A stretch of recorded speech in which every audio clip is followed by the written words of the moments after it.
آج ہم کہانی پڑھیں گے لومڑی کی شامت۔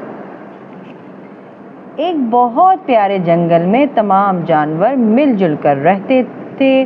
جنگل کا بادشاہ شیر اپنے جنگل کے جانوروں کا شکار نہ کرتا تھا۔ اس کا سب سے وفادار ساتھی ہرن چوکڑیاں بھر کر قریبی جنگلوں میں جاتا اور شیر کو شکار کے بارے میں باخبر کرتا۔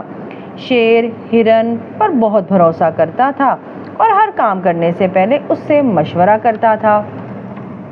اسی جنگل میں ایک لومڑی بھی تھی۔ لومڑی اپنے آپ کو بہت ذہین سمجھتی تھی اور بادشاہ کے قریب ہونا چاہتی تھی۔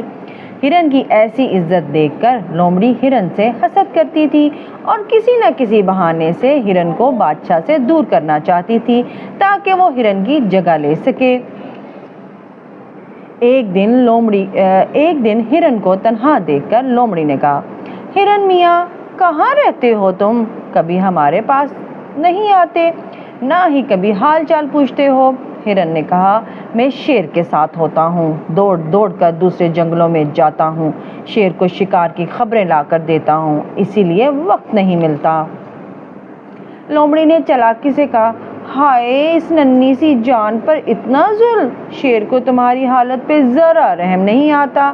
اسی طرح دوڑ دوڑ کر تو تم وقت سے پہلے بوڑھے ہو جاؤ گے، پھر ایک وقت ایسا آئے گا کہ دوڑنا تو دور کی بات چل بھی نہ سکو گے، پھر یہی بادشاہ تم سے نظریں پھیر لے گا، ہو سکتا ہے تم کسی کام کے نہ رہو تو وہ تمہیں کھا کر اپنی بھوک ہی مٹا لے۔